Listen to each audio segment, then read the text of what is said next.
Hi guys, welcome back with another blog. I hope आप सब ठीक होंगे। मैं भी बहुत अच्छी हूँ और आज मैं आप लोगों के साथ बहुत ही ज़्यादा अच्छी न्यूज़ शेयर करने वाली हूँ। मैं खुद भी ये न्यूज़ देख के बहुत ज़्यादा शॉक हो गई थी और अच्छी खबर है बहुत सारे स्टूडेंट्स के लिए, क्योंकि ये जो न्यूज़ है इसके बारे में बहुत सारे क्वेश्चंस मुझे मतलब इस न्यूज़ के आने से पहले ही पूछे जा रहे थे कि ऐसा कुछ क्या आएगा। तो न्यूज है, आपको मेरे वैसे तो थंबनेल से भी पता चल गया होगा, वर्क परमिट की एक्सटेंशन के रिलेटेड फॉर इंटरनेशनल स्टूडेंट्स। बहुत सारे आपने प्रोटेस्ट देखे, बहुत सारे स्टूडेंट्स ने प्रोटेस्ट किया है कि हमारा जो वर्क परमिट है उसको एक्सटेंड किया जाए, क्योंकि पीआर के रूल्स बहुत ज्यादा हार्ड हो चुके हैं और हमारा इस पीआर के रूल्स के अंडर जो है पीआर लेना जो है मुश्किल हो चुका है। इसलिए वो चाहते थे कि अगर उनको वर्क परमिट की थोड़ी सी एक्सटेंशन मिल जाए ताकि they can be able to find the pathway to get a PR for them, right, for the students, for international students. तो जैसे कि मैंने बोला है कि गुड न्यूज आ चुकी है, गवर्नमेंट ने डिसाइड किया है फाइनली कि वर्क परमिट की एक्सटेंशन दी जाएगी स्टूडेंट्स को, चाहे उनका काफी सारे सिनेरियोज है। नंबर वन, अगर आपका वर्क परमिट मतलब खत्म होने वाला है तब भी एक्सटेंड हो जाएगा। अगर आपका वर्क परमिट जो है एक सर्टन डेट दे रखी है उस डेट तक जो है वैलिड था, उसके बाद एक्सपायर हुआ है, तब भी आप इस प्रोग्राम के अंदर अपना वर्क परमिट एक्सटेंड करा सकते हो। या फिर आपका वर्क परमिट एक्सपायर हो चुका है बट आप जो है अभी आप जो आउट ऑफ स्टेटस हो चुके हो, तब भी स्पेशल केसेस के बेसिस पे आप जो अपना वर्क परमिट एक्सटेंड करा सकते हो। मैं पूरा डिटेल में आपको इस वीडियो के अंदर सारा बताऊंगी, क्या रिक्वायरमेंट्स एंड एलिजिबिलिटीज है, कौन कौन से डॉक्यूमेंट्स चाहिए आपको वर्क परमिट एक्सटेंड कराने के लिए। तो वीडियो के साथ जुड़े रहिएगा, एंड तक कोई भी पार्ट स्किप मत कीजिएगा, अब वरना आप बहुत ही ज्यादा इंपॉर्टेंट इन्फॉर्मेशन जो है मिस कर दोगे। Before we start the video, I just want to request all of you, अगर आप चैनल पे नए आए हो तो चैनल को सब्सक्राइब, वीडियो को लाइक एंड शेयर जरूर कर देना। अगर मेरे साथ अपॉइंटमेंट बुक करना चाहते हो या किसी चीज को लेकर कोई डिस्कशन करना चाहते हो तो डेफिनेटली आप मेरे साथ अपॉइंटमेंट बुक कर सकते हो। उसका लिंक आपको मेरे इंस्टाग्राम की बायो में मिल जाएगा, उसका लिंक आपको मेरे डिस्क्रिप्शन बॉक्स में भी मिल जाएगा। अब आपका ज्यादा टाइम वेस्ट नहीं करूंगी, फटाफट से हमारी स्क्रीन की तरफ स्विच करते हैं। मैं आपको ऑन द स्क्रीन दिखाऊंगी क्या इसकी रिक्वायरमेंट्स एंड एलिजिबिलिटीज है, कौन कौन अप्लाई कर सकता है और अप्लाई करने के लिए आपको कौन से डॉक्यूमेंट चाहिए होंगे। तो चलिए जी, जैसे मैंने बोला ज्यादा टाइम वेस्ट नहीं करेंगे, फटाफट से वीडियो की तरफ स्विच करते हैं। तो ये रही है उनकी जो है एलिजिबिलिटी। सबसे पहले एलिजिबिलिटी देख लेते हैं कि कौन कौन एलिजिबल होगा इस प्रोग्राम के अंडर जो है वर्क परमिट एक्सटेंशन के लिए।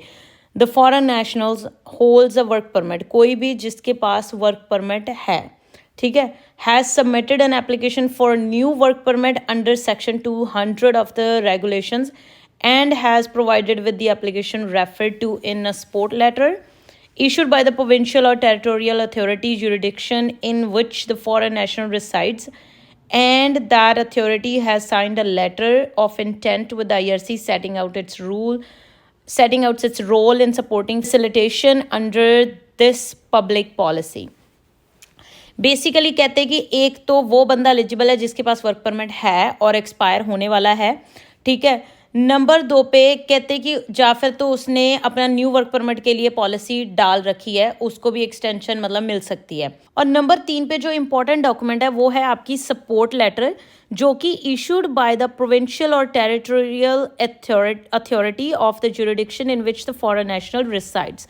मतलब जिस भी प्रोविंस में आप रहते हो वहाँ की प्रोविंस या टेरिटरी से आपको जो है सपोर्ट लेटर चाहिए, and that authority has signed a letter of intent with IRCC setting out its role in supporting facilitation under the public policy। मतलब एक तो चाहिए आपको सपोर्टिंग लेटर आपकी प्रोविंस टेरिटरी की तरफ से, ठीक है। नंबर 2 पे outlining that the foreign national has been screened by the said provincial or territorial authority and has been placed in an expression of interest pool or is in the provincial or territorial authority's application inventory process for determining the eligibility under the provincial nominee program।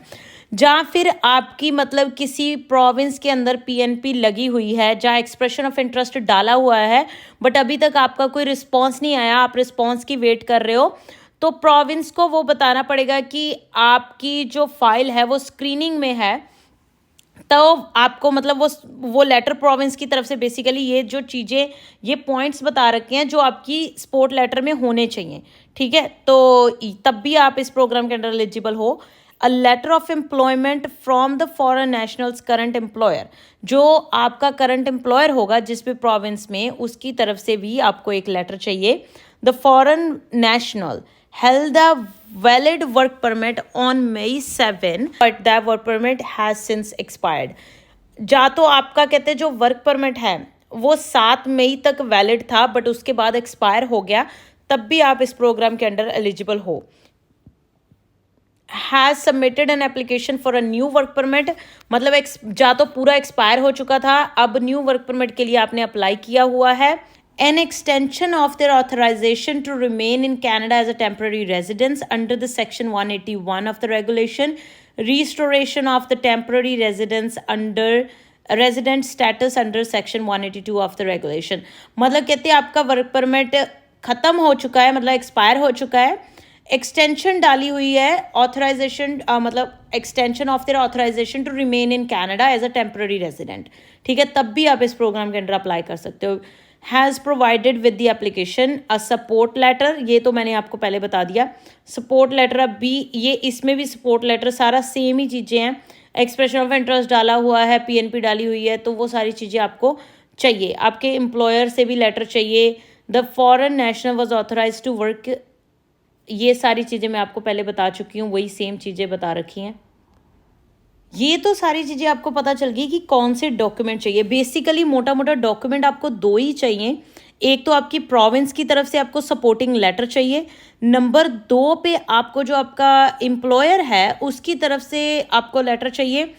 और basically जो अगर मोटा मोटा बता दूँ, कोई भी अगर किसी का वर्क परमिट ख़त्म होने वाला है, एक्सपायर होने वाला है, तब भी आप इस प्रोग्राम के अंडर एलिजिबल हो जाओगे।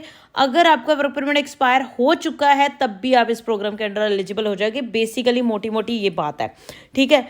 तो अब एक और चीज़, this public policy will expire on the 31 of December. Basically September, October, November and December 4 महीने ही हैं आपके पास वर्क परमिट अप्लाई करने के लिए, and may be revoked at any time without prior notice. मतलब कहते कि ऐसा नहीं है कि ये चलती रहेगी 31 दिसंबर तक। जो मुझे लगता है ऐसा भी हो सकता है कि अगर मान लो सेट नंबर ऑफ एप्लीकेशंस चली गई उनके पास, उनको लगा कि no this is the huge number of applications, तो उसके बाद वो बंद भी कर सकते हैं कि नहीं, इससे ज़्यादा एप्लीकेशंस और नहीं लेनी है, ठीक है, ऐसा करके।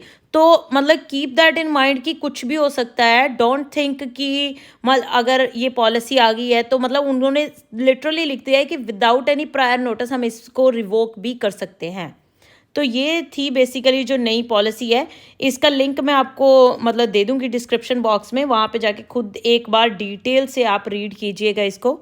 तो ये थी हमारी आज की वीडियो, बहुत ही अच्छी खबर थी। बहुत सारे स्टूडेंट्स खुश हो गए होंगे क्योंकि थोड़े दिन पहले ही मुझे किसी का मैसेज भी आया था कि उनका वर्क परमिट जो है ख़त्म होने वाला है, मतलब क्या वो एक्सटेंड करा सकते हैं। तो उनके लिए भी बहुत ज़्यादा अच्छी खबर है ये। मतलब मेरे लिए भी शॉकिंग था ये कि कैसे हो गया, क्योंकि जो वर्क परमिट होता है, जो पीजीडब्ल्यूपी वाला वर्क परमिट होता है, वो कभी भी एक्सटेंड नहीं होता है, once in a lifetime ही मिलता है। पहले भी ऐसा हुआ था, कुछ सिनेरियोज ऐसे हुए थे जैसे कि कोविड हो गया, कुछ ऐसी सिचुएशन बन गई थी जिसकी वजह से गवर्नमेंट को स्टूडेंट्स के जो पीजीडब्ल्यूपी है वो एक्सटेंड करने पड़े, यानी कि पॉलिसी लानी पड़ी कि वर्क परमिट एक्सटेंड हो रहे थे। फिर उसके बाद वो पॉलिसी को चेंज कर दिया गया था वापस से कि अब किसी का भी वर्क परमिट एक्सटेंड नहीं होगा। बट नाउ जैसे आपने देखा कि बहुत सारे स्टूडेंट्स प्रोटेस्ट कर रहे थे कि हमारे साथ ये हो रहा है, वो हो रहा है, उन चीजों को देखते हुए गवर्नमेंट को मतलब डिसीजन अगेन लेना पड़ा है वर्क परमिट एक्सटेंड करने के लिए। बाकी मुझे जो लगता है कि इलेक्शंस आने वाली हैं, उन चीजों को लेके भी ये सब कुछ हो रहा है। आप लोगों को क्या लगता है मुझे कमेंट करके जरूर बताइएगा। जिनके लिए तो ये अच्छी खबर थी उनको तो कॉन्ग्रेचुलेशंस, बाकियों के लिए भी चलो ठीक ही है। That's all for today. Thank you so much guys for watching this video. I hope आज की वीडियो अच्छी लगी होगी। अच्छी लगी है तो वीडियो को लाइक एंड शेयर जरूर कर देना। चैनल पे नए आए हैं तो सब्सक्राइब के बिना मत जाइएगा। बाय बाय, टेक केयर, मिलते हैं अगले ब्लॉग में अगली वीडियो के साथ। Bye bye.